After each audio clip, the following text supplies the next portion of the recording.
I was born January the 10th, 1941. Lived at Florence Park until I was 22.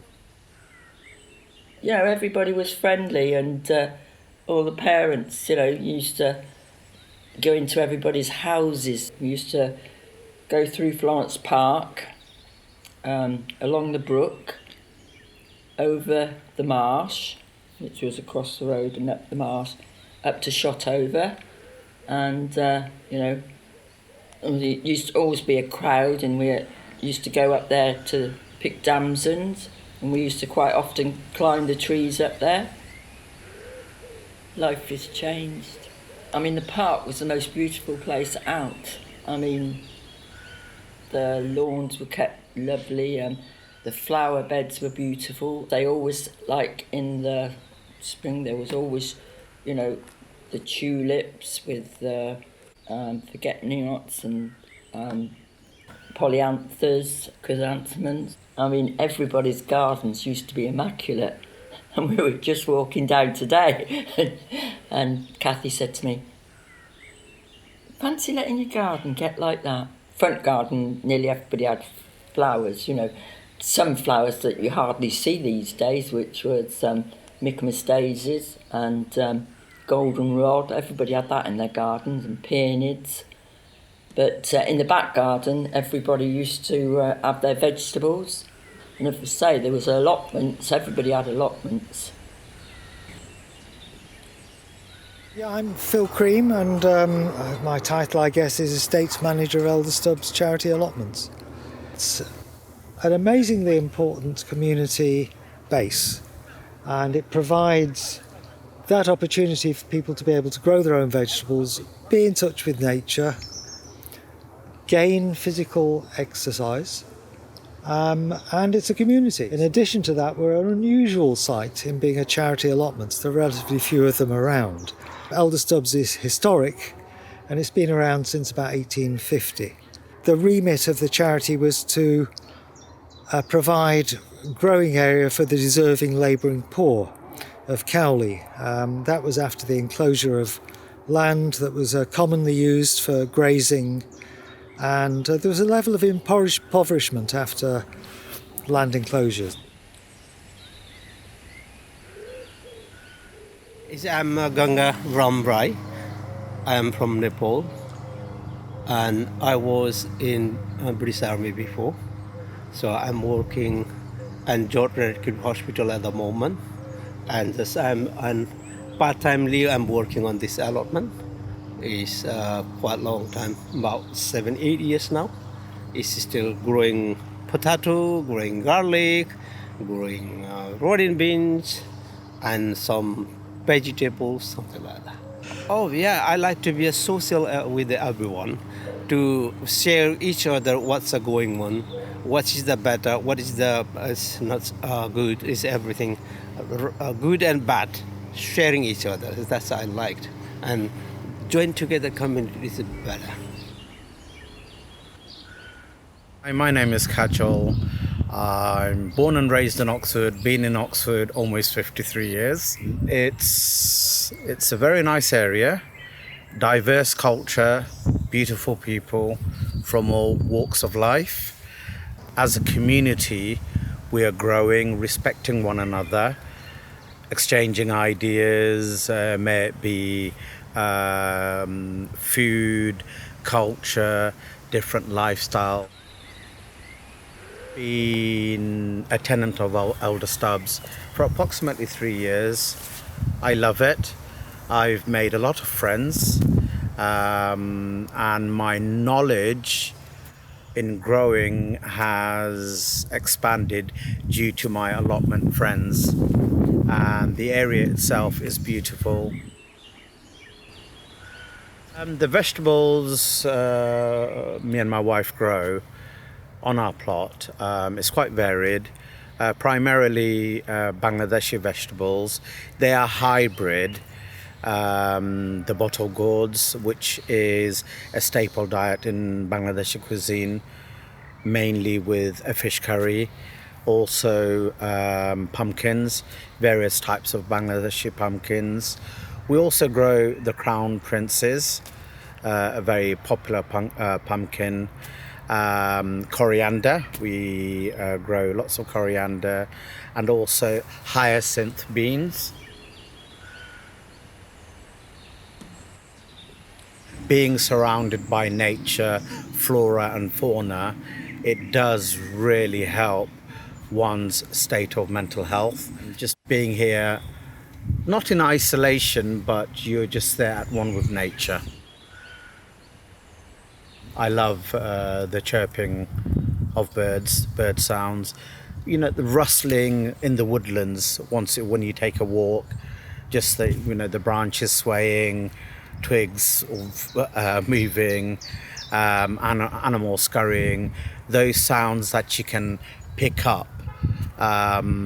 It's just, you cannot mimic that. I'm Meryl Lewis. I'm on Elder Stubbs allotment at Bandari Close. I've been coming here for over 20 years.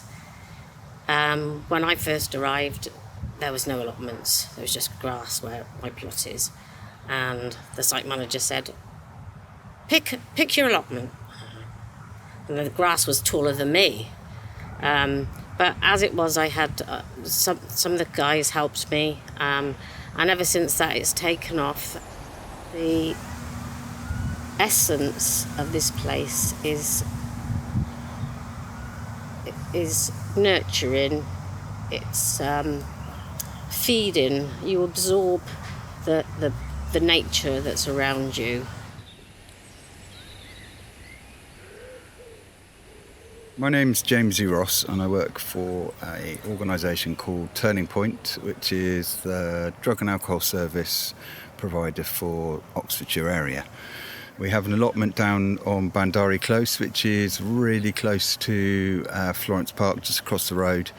And we run therapeutic allotment sessions on a Monday, every Monday, right the way through the year, come rain or shine. I can honestly say I have seen some amazing transformations in people's what we term as their recovery journeys, but we like to try and help people slow down from their very busy lives and really just enjoy working with people and letting them just plant things, watch the things grow, and then harvest them and eat them.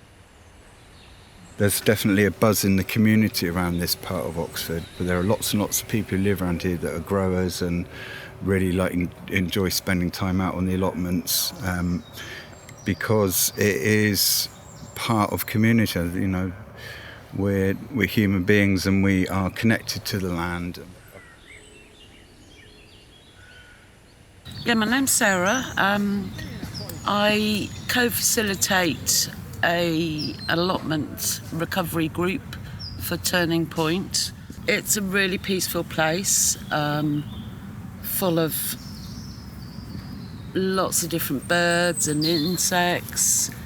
The green space provides somewhere safe and quiet for me to get down and sort of be with the earth, you know, growing vegetables and flowers, and it mimics recovery. You sow a seed, you nurture it.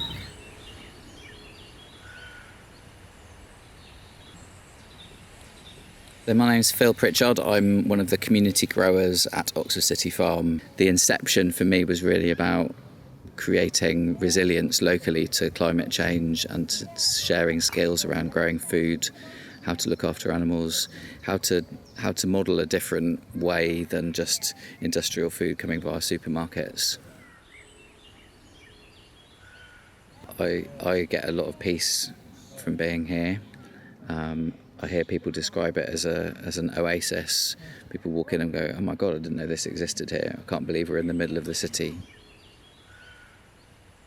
I think Florence Park is a remarkable area. The community that's grown up, the different people that make things happen, that aren't just thinking sort of immediately about their own personal interests, the people that put on Flowfest and Glowfest, the people that organise and create community spaces like the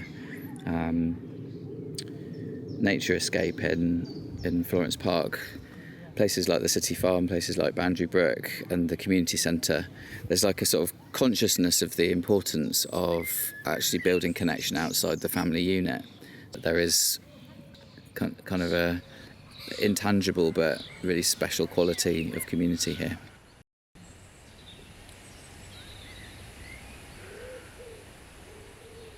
Yeah, my name is Alex. I view this as a community-based enterprise with a strong social purpose for the community and providing a really good opportunity to reconnect with the land. And that for me is very important because I think that's the cornerstone of sustainability and resilient communities. These are places that are accessible to anyone, regardless of where they come from. Their embeddedness in the urban environment of Oxford means that they're more accessible.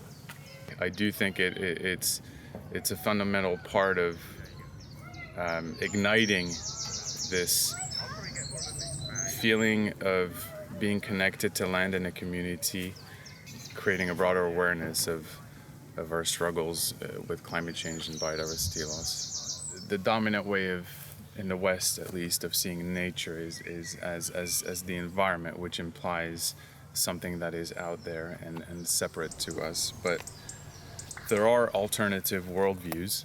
For example, in South American indigenous communities, like in Bolivia, there's the concept of buen vivir, which emphasizes human-nature interconnectedness and harmony. It means the good life. It's often been spoken about in relation to this concept of Pachamama, which means Mother Nature, which implies that, it is our mother, and hence we are intimately connected to it.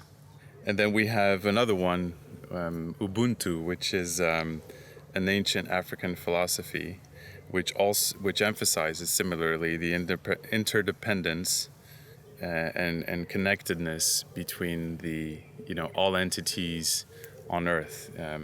By that means us, but also the more than human beings. So animals, plants, fungi, bacteria, everything.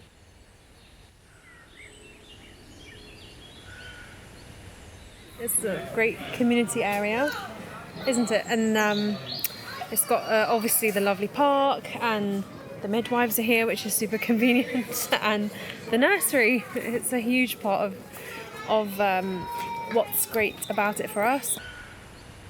She went to the nursery here, and now Zach's at the nursery, and he's loving it as well.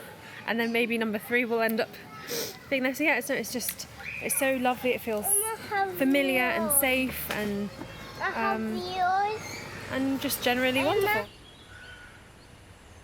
So Flo's ethos is very much a nature nursery. We stay and spend as much time outside as possible. We are very much outside. We get down to nature escape as much as we can, which is just an amazing space for them just to run and be part of the nature. The nursery is definitely part of the community. It is just, everybody just kind of gets on with each other. It's like we go down to City Farm, we managed to go to the adventure playgrounds. Everybody would say hello to you. The other week we did May Day, and we were dancing in the garden, and people were dancing in the park as well. Our forest school rules. Okay? Yeah? Okay. So, do you know what rule number 1 is? No licking or picking. And why are we not going to lick or pick anything? That's why we might have a tummy ache. Yeah. And the plants won't grow. They're not going to grow, are they, if we pick them? No. And what about our rule number 2? No shaking or breaking. No shaking and breaking. That's why they'll fall off and cry and miss the family. And as we break the branches, they also might not grow. They might not grow if we break the branches, that's right. Just like that really big tree up there. Look how big that tree is. So huge. And what about our rule number 3? About where we look after ourselves. Yeah, we look after ourselves and the environment where we play, and also have fun. Have fun, yeah, our last rule, isn't it? So our last rule is have fun. So do you want to go and have fun? Yay! I want to play hide and seek. You want to play hide and seek?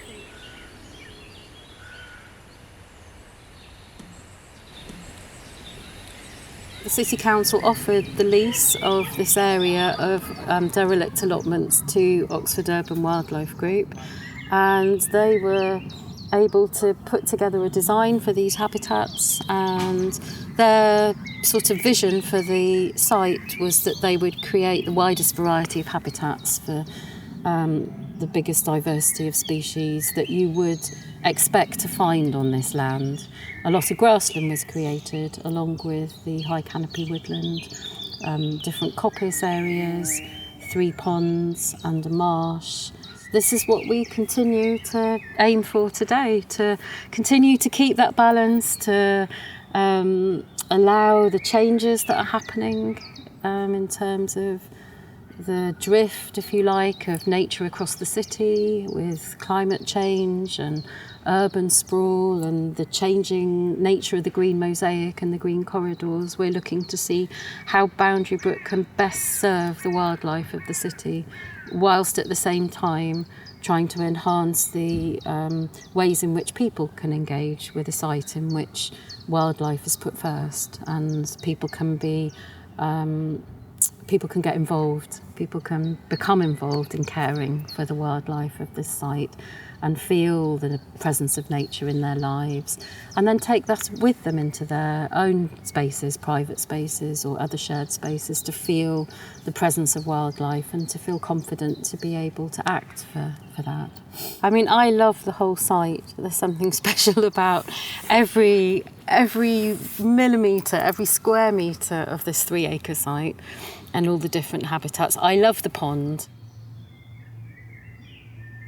You hear the birdsong. It's a place where you can hear birdsong so clearly, and you can hear the distant murmur of children in the playgrounds, of community life, but it's a very distant murmur.